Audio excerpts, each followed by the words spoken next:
Why do you feel so alone? And what's keeping you from praying?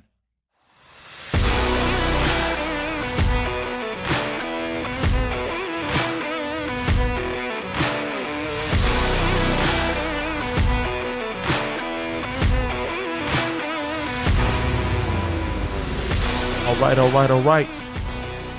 want to welcome everyone to another episode of the Daily Recharge podcast. I'm Jovie J, Sumner, and today we're going to be talking about the loneliness that men face. So I've been guided and instructed by the voice to question why we as men often feel alone and what keeps us from praying. For myself, I can say as early as a child, I remember feeling alone sometimes. Family would come and visit, and then they would leave, and I would get this feeling of loneliness. My father might have to go to work, and I would feel alone. I may have had to go to work, and I would feel alone, or a sense of separation. So we enter into this dialogue, and we ask ourselves, why do we as men feel so alone? I think one of the biggest reasons is we have been taught that it's okay to be alone. We have been taught to isolate ourselves from others, particularly other men. I think this comes from a mistrust of other men. As Coach Sam Falsafi said the best, men, we compete for two things. And again, this is to quote Coach Sam Falsafi, who I love a great deal and admire a great deal. But Coach Sam said those two things are money and women. And if you tell me that there is a man who is not competing for those things, I will tell you, you are a fucking liar. As men, we all compete for at least one of those two things, depending on how you live your life. But for most men, straight men, we compete for both of those things. That is the truth. I think that truth keeps men separated from one another. Why? Because it becomes a mental frame of, I don't want this person to gain a resource that I may be competing for or I may be pursuing. And so as men, we isolate and separate ourselves from one another. And in the process, we disconnect from fellowship and from communion with other powerful people and other powerful men in particularly. And this is not the way that man was meant to live. So we have to ask ourselves, why do men feel so alone? And let me say this. I'm not saying that's the only answer to that question. I'm saying it's probably one of the most prevalent answers to that question, and one that is also true if you look beyond the surface level of that question. The other thing I would say and challenge anyone listening to this podcast today is, why won't you pray? You know, I think for a lot of men, sometimes we just don't want to pray because we don't want to ask and we don't want to talk. Sometimes we don't like talking. Sometimes we don't like being bothered. Sometimes we don't want to bother our higher power. And sometimes we don't want to ask. Sometimes we just don't want to ask for things. And the reality is this: if you take into consideration the fact that we tend to isolate ourselves and disconnect from other men in particular, if you take into consideration that we won't pray and ask for guidance or ask for help, those are the two biggest sources of fellowship and connection for men. Other men, connection with society, which could be men, women, whoever, and the divine source of your divinity, your ultimate source, your faith, your creator.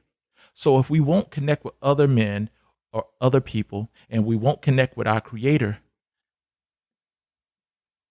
you have to realize it's only natural that we feel alone. It's only natural that we feel isolated because we spend large amounts of time by ourselves. And when we spend so much time by ourselves, and this could be at home, it could be at work, and we don't have a source of connection outside of ourselves, it's only natural for us to feel alone because in essence, we are alone. So I want to challenge anyone listening to this today to begin to intentionally reach out and connect with other men, reach out and connect with other people in your life. It could be relatives. It could be friends you haven't spoken with in some time. And ultimately, I want to encourage you to connect with your source and your creator, whatever your faith is that you practice. Because when you begin to do that, you come into divine connection. And again, as ancient texts have said, it is not good for man to be alone.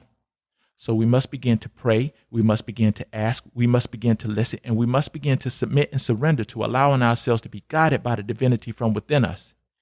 And that includes other human beings. And that is not only for self, that is for others as well. I never forget, many times growing up, my father would tell me the things that we experience and go through in life are really not just for us. You go through them, or should I say you grow through them. And then once you grow through those things, you have something to contribute and give to others beyond yourself now, because you have become a better person if you survived it or if you rose above those obstacles and those challenges that you were facing. So we must keep in mind, fellowship and connection is not just for us. It's mutually beneficial for us as well as the other or others. If we also step into possibility thinking, we begin to understand that prayer is a place of sacredness.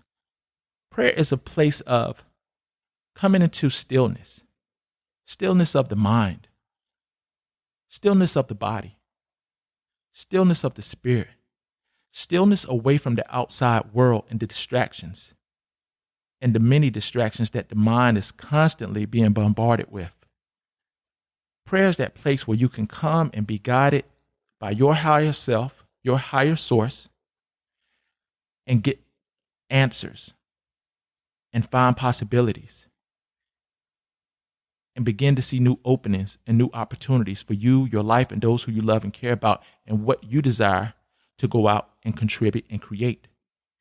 And oftentimes, this really will only come through prayer. And part of that is because if you are someone who is a breakthrough boss, if you are someone who is building, if you are someone who is creating, if you're someone who's contributing, to be quite frank, it is not only a full-time job, it's a marriage. To be an owner means you take ownership for the failures and you take ownership for the successes. And as men, we love to take ownership for the successes and we despise taking ownership for the failures. And that's just how the game goes. And so with that being said, it takes a divine power. It takes a divine leadership beyond the mind and beyond the self to overcome so many of the challenges that we find ourselves facing on a day-to-day basis. And most of the time, those challenges or those solutions are not necessarily complicated. It's just beyond the mind. It's in the soul realm. It's in the spiritual realm. And this is why I'm encouraging you to practice whatever your faith may be and find that sacred space and pray and ask for guidance and ask for direction. It works. And I'm not saying that I always do this myself, because I don't. It's an area where I'm leaning into becoming better and surrendering and submitting myself to the fact that I cannot do everything on my own, nor would I want to, but pushing my ego to the side to simply say, I could use some help. I could use some help. And I don't have the answers. And there's a source or a power bigger than me that does. And I can trust and have faith in that. And that's what part of life is all about, believing and having faith. This is what got many generations through some of the most difficult and challenging and trying times throughout humanity. World War I, World War II, the civil rights movement, just so many different things in life, period. But faith and belief got people through. So I encourage you to begin to practice your prayer life daily and increase and improve it and strengthen it daily. And this is something that I am also committed to doing myself. And the last thing I will say is this. The solution is connection with others. It has been scientifically proven that if you have physical connection with other human beings, you have a higher self-esteem and sense of confidence in who you are. I think Stanford, if I'm not mistaken, did a study on that if you want to pull it up. So this is scientific. It's not rah-rah. It's not motivation. It's scientific. And to me, that's what life is all about, the art and the science of success. To me, that is what being a breakthrough boss is all about, the art and the science, because you need both. Life is both an art and it is a science. There's a science to business. There's a science to having the body that you want. There is an art to designing and living an impeccable life in the domain of balance and being. And when you begin to blend these two, the art and the science, you begin to find specific protocols and principles that will work, bar none, consistently to help you improve your life and break through to new levels. So I would encourage you to begin to pontificate upon this and begin to pray and to begin to connect with others outside of yourself and even your normal social interactions. Trust me on this one, guys. Let me know how it works. That's all I got for you guys today. As always, I'm your host, Jovie J. Sumner, coming at you with another episode of the Breakthrough Boss Podcast, the Daily Recharge. Remember, stay focused, stay disciplined, stay dedicated, and stay hungry, because lions are always hungry for more. Sending you love, light, peace, and prosperity. God bless, guys.